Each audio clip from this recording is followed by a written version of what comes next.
The airport terminal buzzed with impatience and chatter, travelers rushing past one another with practiced indifference. Amid the crowd stood Clara Dawson, a quiet woman in her mid-30s, dressed in modest civilian clothes, her hair tied neatly under a cap. The sleeves of her sweater rode up slightly, revealing faint, jagged scars that crawled up her arm. She caught the stares, the whispers. A pair of teenagers snickered nearby. Even the flight attendant at the counter frowned as if discomforted.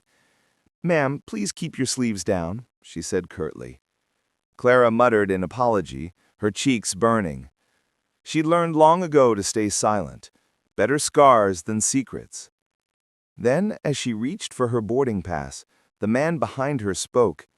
"Excuse me, ma'am. Where did you get that tattoo?" His voice was deep, commanding yet gentle. Clara turned and froze. The man was in uniform, highly decorated, silver stars gleaming on his shoulder. A five-star general. The terminal seemed to hold its breath. Her tattoo was small, barely visible, a black phoenix rising from ashes, etched near her wrist. To most it meant nothing, but to those who served in the Combat Medical Corps it was sacred.